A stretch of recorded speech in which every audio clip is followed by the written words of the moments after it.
이 8월을 주님 앞에 맡겨드리는 월상 예배 오신 여러분을 다시 한번 예수님의 이름으로 축복합니다. 우리가 이번 한 달 동안 어떤 일이 일어날지 여러분 아십니까? 이번 한 달 동안 우리에게 어떤 일들이 기다리고 있을지 여러분은 아십니까? 저는 모르겠어요. 이번 한 달에 또 어떤 일이 일어날지, 또 어떤 문제가 또 생길지, 또 어떤 좋은 일들이 있을지 잘 모르겠습니다.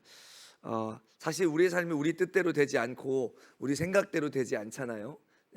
그런데 분명한 진리 하나는 제가 알 수 있습니다. 그것은 무엇이냐면 이번 한 달도 하나님께서 우리와 함께 하신다는 것입니다. 할렐루야.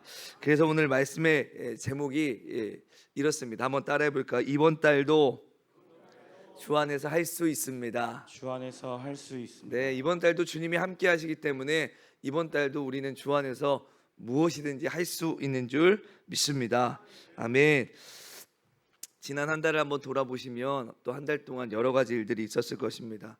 힘든 날도 있었을 것이고 기쁜 날도 있었을 것이고 고민이 많아서 잠 못 이루는 밤도 그렇게 있었을 것입니다. 그런데 어찌 됐건 우리가 새로운 한 달을 맞이했습니다. 이 모든 것은 하나님께서 붙들어 주셨고 하나님께서 인도해 주셨기 때문인 줄 믿습니다. 오늘 본문의 이 바울은요, 이 옥에 갇혀 있었습니다. 자유롭게 복음을 전할 수 없고 앞으로 자신에게 어떤 일이 일어날지도 전혀 알 수 없었습니다. 그런데 바울에게 빌립보 교회 성도들이 사랑의 예물을 보내왔습니다. 바울은 그 사랑을 받고 크게 기뻐했습니다. 그리고 곧이어서 이렇게 이야기합니다. 내가 궁핍함으로 말하는 것이 아니니라. 어떠한 형편에든지 나는 자족하기를 배웠나니. 11절 말씀에서 그렇게 이야기하죠. 바울은 물질 때문에 기뻐한 게 아니라 빌립보 교회 성도들이 자신을 잊지 않고 복음을 위해 함께 해준 그 마음 때문에 기뻤습니다. 그리고 형편이 좋든 나쁘든 자신의 믿음과 기쁨을 빼앗기지 않는 비결을 배웠다고 말하는데 그 비결이 뭐라고 이야기합니까? 우리가 너무나도 잘 알고 있는 말씀 빌립보서 4장 13절 말씀이죠. 내게 능력 주신 자 안에서 내가 모든 것을 할 수 있느니라. 아멘. 이 말씀이요, 새로운 한 달을 맞이한 그리고 새로운 한 달을 살아가야 될 우리에게 꼭 필요한 말씀이에요. 이 말씀을 통해서 오늘도 제가 여러분과 세 가지로 은혜를 나누길 원하는데요. 첫 번째는 여러분 환경에 여러분의 기쁨을 빼앗기지 마십시오. 바울은 감옥에 있었지만 크게 기뻐한다라고 이야기하잖아요. 감옥이 좋아서 기뻐한 게 아니고요. 상황이 갑자기 좋아져서 기뻐한 게 아니고요. 그리고 앞으로 일어날 일들이 어떤 일들인지 잘 알아서 그가 기뻐한 게 아닙니다. 다시 한번 10절을 보시면 내가 주 안에서 크게 기뻐함은 너희가 나를 생각하던 것이 이제 다시 싹이 나미니 너희가 또한 이를 위하여 생각은 하였으나 기회가 없었느니라 그랬어요. 바울은 감옥 안에 있었지만 동시에 누구 안에 있었을까요? 주님 안에 있었어요. 감옥 안에 있었지만 주님 안에 있었다. 그래서 저는요, 바울이 썼던 옥중서신을요, 옥중서신이라고 부르고 싶지 않고 주중서신이라고 부르고 싶어요. 주 안에 있으면서 썼던 편지, 그래서 주중서신이죠. 바울에게는 감옥 안에 있다는 사실보다 주님 안에 있다는 사실이 더 컸습니다. 우리도 아파서 병원 안에 있을 수도 있고 경제적인 어려움 안에 있을 수도 있고 자녀의 문제나 사람에게 받은 상처 안에 있을 수도 있습니다. 그러나 그것이 전부가 아니라 우리는 그 형편보다 더 크신 예수 그리스도 안에 있는 줄 믿습니다. 여러분, 우리의 기쁨을 환경에 빼앗겨 버리면 안 돼요. 우리는 형편에, 환경에 계속해서 우리의 마음을, 우리의 기쁨을, 우리의 믿음을 빼앗겨 버릴 때가 많이 있어요. 일이 잘 되면 좋죠. 근데 그렇게 잘 될 때만 있는 것은 아니잖아요. 근데 일이 꼬이면 어때요? 막 마음이 무너지고 속상하고 원망도 나오고 불평도 나와요. 우리 안에 부족한 것이 없을 때는 좋죠. 그런데 부족하면 어때요? 하나님이 원망스럽고 모든 현실이 피하고 싶고 싫잖아요. 그렇게 살면 환경이 우리의 마음을 끌고 다니는 거예요. 이러면 이렇게 저러면 저렇게 계속해서 우리의 환경 따라 상황 따라 우리의 기분도 감정도 믿음도 바뀌어 버리는 거죠. 여러분, 믿음은요 현실을 외면하는 게 아닙니다. 힘든데도 힘들지 않은 척하는 거, 여러분 그거 믿음은 아닙니다. 아프면 아픈 것이고 눈물 나면 울 수도 있어요. 그러나 믿음은 그 어려움 때문에 하나님까지 의심하지 않는 것인 줄 믿습니다. 지금은 어렵지만 여전히 주님이 나와 함께 하신다라고 믿는 것, 그게 믿음입니다. 아직 해결되지 않았지만 여전히 주님은 내 안에서 일하고 계신다. 나는 주님 안에 있다. 주님이 나를 붙들고 있다라는 사실을 믿는 것이 믿음입니다. 하박국 선지자가 그런 믿음을 우리에게 보여줬죠. 우리가 잘 알고 있는 하박국 선지자의 아름다운 믿음의 고백이 있죠. 한번 읽어볼까요? 시작.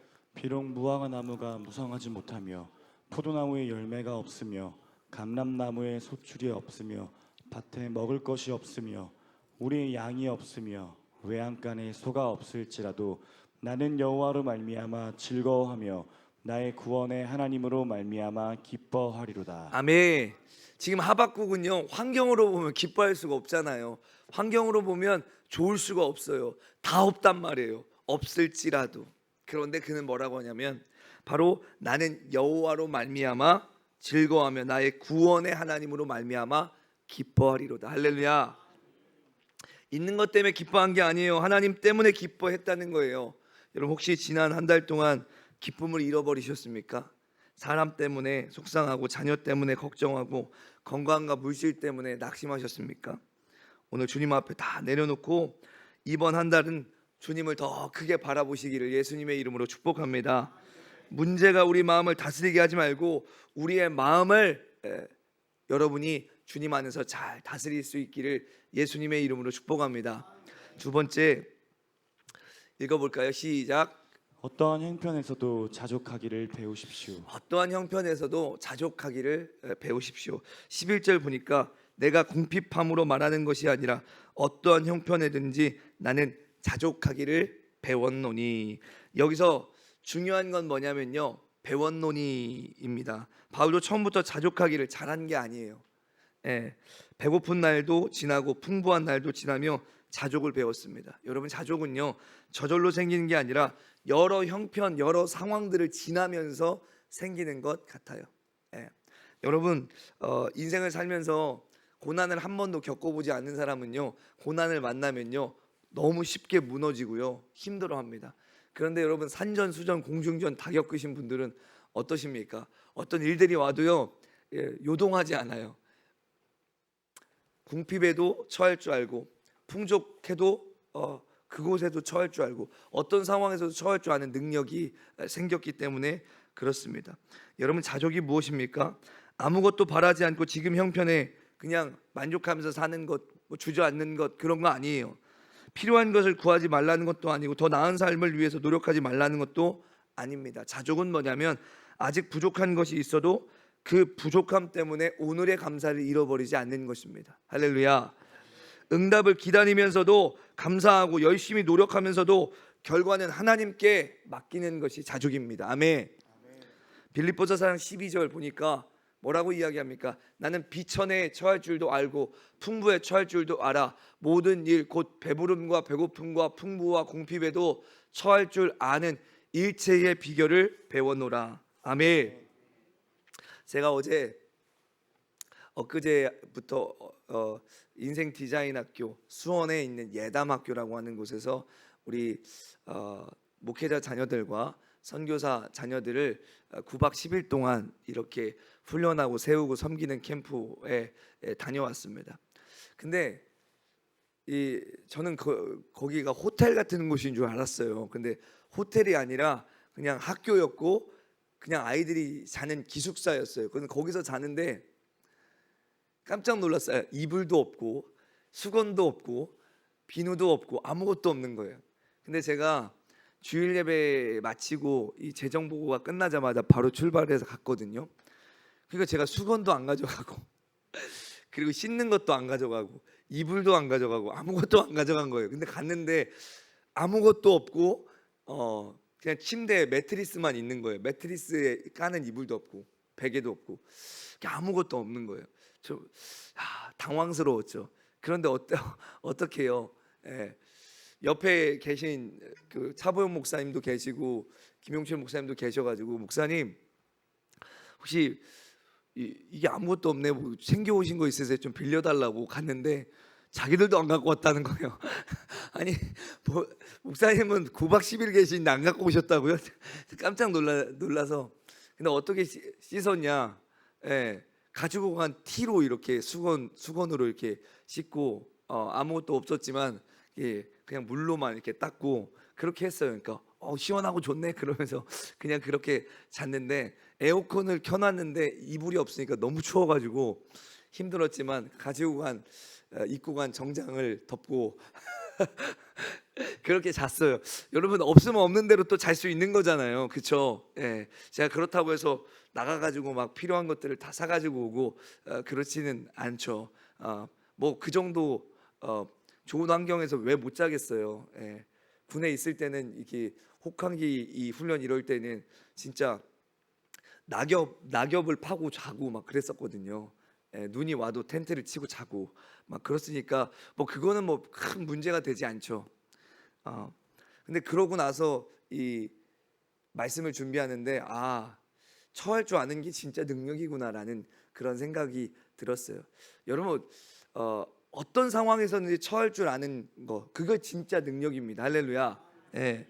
뭐 좋을 때는 뭐 다 풍족한 건 다 좋죠. 그런데 어려울 때도, 또 가난할 때도, 힘들 때도, 고난이 왔을 때도 그 모든 것들을 잘 버텨내고 견뎌내고 처할 수 있는 것, 그것이 진짜 능력인 것 같아요. 사실 가난할 때만 믿음이 필요한 게 아니에요. 풍요할 때도 믿음이 필요합니다. 어려울 때는 하나님을 원망하기 쉽고, 일이 잘 된 때는 교만해서 하나님을 잊기가 쉽잖아요. 없을 때 믿음을 지키는 것도 어렵지만 많이 가졌을 때 겸손을 지키는 거, 여러분, 그게 더 어려울 수 있어요. 바울은 없을 때에 낙심하지 않는 법을 배웠고, 있을 때 교만하지 않는 법을 배웠습니다. 배고플 때 이 배고픔을 견디는 법도 배웠고, 배부를 때 하나님을 잊지 않는 법도 배웠습니다. 이게 성숙한 믿음입니다. 우린 자꾸 없는 것을 바라보죠. 그런데 없는 것만 바라보면 이미 받은 은혜를 보지 못하는 거죠. 오늘 살아있는 것도 은혜이고, 예배드릴 수 있는 것도 은혜이고, 사랑하는 가족 곁에 있는 것, 그것도 은혜입니다. 무엇보다 우리에게 예수님이 계시다는 거, 그것이 가장 큰 은혜인 줄 믿습니다. 죄를 용서받았고 하나님의 자녀가 되었고 영원한 천국을 약속받은 것이 우리의 인생인 줄 믿습니다. 그래서 모든 것이 부족해도 주님 안에 있다면 우리는 기뻐할 수 있는 줄 믿습니다. 아멘.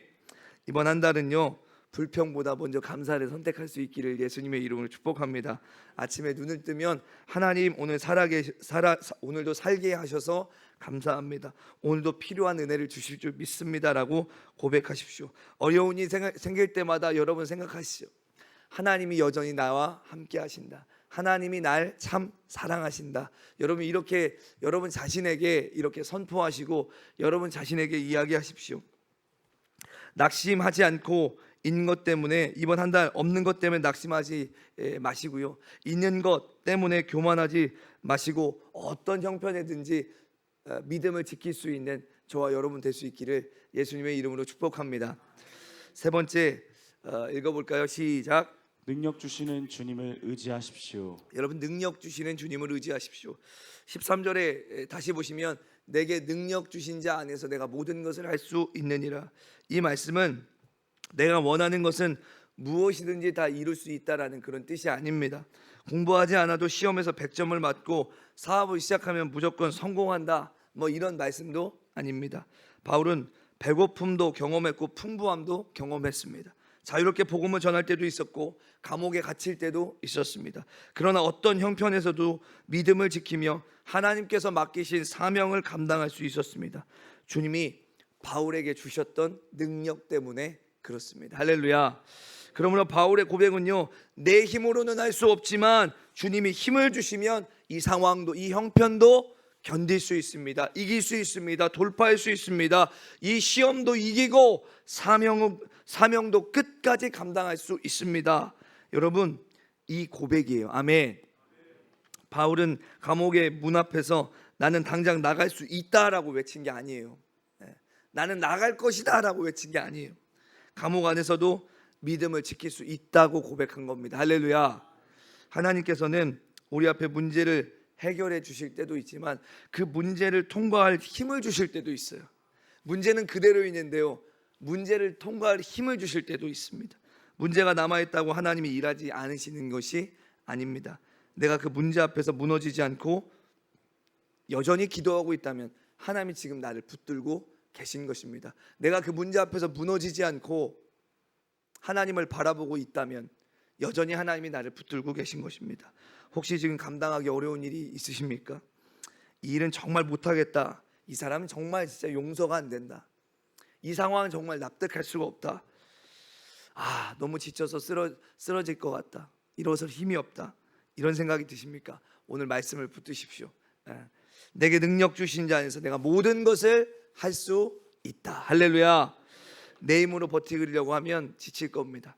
그러나 주님이 힘을 주시면 다시 일어날 수 있는 줄 믿습니다. 아멘. 저도 이렇게 최근에 여름 집회를 이렇게 다니다 보니까 입맛도 없고 어디 가면 이 올라가기 전에 막 힘이 막 불끈불끈 나가지고 막 가서 은혜를 줘야지 이런 이렇게 상태가 아니라 힘이 너무 없다. 어떡하지? 힘이 너무 없다. 주님, 저한테 힘을 좀 주세요. 이렇게 기도하고 올라가요. 근데 그렇게 하고 올라가면 내가 방금 전에 힘이 없었던 사람이었나 할 정도로 갑자기 힘이 불끈불끈 이렇게 솟아나는 것을 볼 수가 있어요. 저는 확신하는 것은 제 힘으로 하는 것은 아니다라는 것을 항상 확신하고 있어요. 이거 내 힘으로 하는 게 아니다. 주님이 지금 힘을 주시는구나. 주님이 지금 내가 지금 무슨 말을 해갖고 은혜를 받는 게 아니라 주님이 저 친구들을 위해서 나를 통로로 지금 쓰시고 계시구나. 주님이 지금 아이들에게 은혜를 주고 계시구나. 제가 그걸 계속해서 느껴요. 여러분, 주님이 우리를 붙들어 주시면 할 수 있습니다. 할렐루야. 우리는 이번 한 달 전체를 살아갈 힘을 오늘 한꺼번에 받을 필요가 없어요. 오늘을 살아갈 힘을 여러분 하나님께 구하십시오. 내일이 되면 내일 필요한 힘을 하나님 다시 주실 줄 믿습니다. 아멘. 하루하루 주님이 주시는 힘으로 살다 보면 이번 한 달도 우리는 넉넉히 이기고 감당할 수 있게 될 줄로 믿습니다. 마지막, 하나님께서 모든 쓸 것을 채워 주십니다. 19절 말씀인데요, 나의 하나님이 그리스도 예수 안에서 영광 가운데 그 풍성한 대로 너희 모든 것을 채우리라. 너희 모든 쓸 것을 채우리라. 바울은 너희가 원하는 모든 것을 채우실 것이다 라고 말하지 않았습니다. 너희 모든 쓸 것을 채우시리라 라고 했습니다. 우리의 욕심을 다 채우신다는 뜻이 아니라 우리에게 꼭 필요한 것은 공급하신다는 것입니다. 할렐루야. 이 말씀은 바울의 사랑의 예물을 보낸 빌립보 교회 성도들에게 주어진 축복입니다. 그들은 자신들의 것만 챙기지 않고 복음을 위해서 어려웠지만 힘들었지만 기꺼이 바울에게 물질을 보내갖고 바울을 섬겼습니다. 바울은 그들을 향해 여러분이 복음을 위해 드린 것을 하나님께서 아십니다. 하나님께서 여러분의 필요도 채워주실 것입니다 라고 선포한 것입니다. 하나님 우리에게 무엇이 필요한지 알고 계십니다. 물질이 필요할 때 물질을 채워주시고 지혜가 필요할 때는 지혜를 주십니다. 사람이 필요할 때는 돕는 사람들을 붙여주시고요, 마음이 무너질 때는 견딜 힘을 주십니다. 우리가 생각한 방법과 다를 수 있고 우리가 생각한 때보다 늦을 수도 있지만 하나님은 하나님의 자녀를 잊지 않으십니다. 바울은 하나님이라고 하지 않습니다. 뭐라고 합니까? 나의 하나님이. 자신이 지금까지 섬겨온 하나님, 배고플 때 먹여주시고 감옥에서도 붙들어 주셨던 바로 그 하나님께서 빌립보 교회 성도들의 필요도 채워주실 거라고 선포하고 있는 겁니다. 할렐루야. 사랑하는 성도 여러분, 바울의 하나님이 우리의 하나님이고 나의 하나님이신 줄 믿습니다. 지난 한 달도 하나님께서 우리를 먹이시고 입히시고 부족한 가운데서도 살게 하셨지요. 그 하나님께서 이번 한 달도 책임져 주실 줄 믿습니다. 그러므로 필요한 것이 있으면 여러분 염려하지 말고 하나님 앞에 구할 수 있기를 바랍니다. 하나님께서 가장 좋은 때에 가장 좋은 방법으로 채워 주실 줄 믿습니다. 저 이번에 캠프를 했잖아요. 캠프를 했는데 이번에 거의 다 미자리 개척교회가 왔어요. 그리고 뭐 미자리 개척교회가 왔다고 그냥 뭐 대충 하고 이렇게 다 공짜로 하고 그럴 수는 없잖아요. 돈은 돈대로 다 들잖아요. 근데 끝나고 났는데 적자가 좀 많이 났습니다. 예. 근데 감사한 건 뭐냐면 올해는 작년에도 재작년에도 그런 일이 별로 없었는데 올해는 제가 외부 집회가 많이 잡혀가지고 거기서 벌어와서 채울 수 있었습니다. 예, 벌어와서 이렇게 채울 수 있었는데 이게 너무 감사한 거죠. 예, 너무 감사한 거죠. 그래서 제가 이렇게 막 다니면서 하나님 왜 이렇게 올해 이렇게 여름에 집회가 많을까요? 채워넣으라고 채워넣으라고 집회를 이렇게 잡아주신 것 같아요. 예. 예, 첫째 날에 첫 번째, 두 번째는 이 모양 저 모양으로 또 예기치 않게 제가 기대도 하지 않은 곳에서 후원이 많이 들어와서 이렇게 문제없이 캠프를 할 수 있었는데 이번 캠프는 네가 벌어서 한번 해봐라 막 이렇게 하나님께서 말씀해 주시는 것 같아요. 그래서 어찌 됐건 적자가 나지 않고 잘 채워졌고 캠프가 잘 마무리된 것 같아요. 예, 그래서 야, 주님 감사합니다 이런 고백이 제 안에 이렇게 나올 수밖에 없었습니다. 올 한 해가 계속 이제 빠르게 지나가고 있는데 아마 이번 달도 빠르게 지나갈 겁니다. 아마 휴가를 다녀오지 않으신 분들은 휴가 한번 다녀오고 이러면 뭐 금방 또 한 달이 지나갈 수 있습니다. 우리는 이번 한 달에 어떤 일이 일어날지 몰라요. 예, 그러나 누가 우리와 함께 하는지는 알고 있습니다. 할렐루야. 능력 주시는 주님이 함께 하시고 우리의 필요를 아시는 하나님이 함께 하십니다. 지난달에도 우리를 붙들어 주셨던 하나님께서 이번 달에도 앞서가시면서 우리를 이끌어 주실 줄 믿습니다. 그러므로 두려워하지 마십시오. 주님이 함께 하십니다. 그리고 주 안에 있는 우리는 이번 달도 할 수 있을 줄 믿습니다. 아멘. 그런 의미에서 우리 한 번 더 고백하겠습니다. 이번 달도 주 안에서 할 수 있습니다. 이번 달도 주 안에서 할 수 있습니다. 내게 능력 주신 자 안에서 모든 것을 할 수 있습니다. 내게 능력 주시는 자 안에서 모든 것을 할 수 있습니다. 할렐루야. 이번 달도 쉬운 일만 있지는 않을 겁니다. 예, 그러나 어떤 일을 만나도 주님이 함께 하시면 할 수 있고 감당할 수 있을 줄 믿습니다. 아멘. 지치면 새 힘을 주시고 부족하면 채워주시고 넘어지면 다시 일으켜 주실 것입니다. 아멘. 우리 성도들의 가정을 지켜주시고 자녀들의 앞길을 인도하시며 일터에서 흘린 땀의 좋은 열매를 주시기를 바랍니다. 몸이 아픈 성도들에게는 치료의 은혜를 허락해 주시고 마음이 무너진 성도들에게 다시 일어날 힘을 주시기를 바랍니다. 여러분, 이 말씀이 이번 한 달 우리의 고백이 되고 또 삶의 간증이 될 수 있기를 예수님의 이름으로 축복합니다. 우리 함께 찬양하고 기도하겠습니다.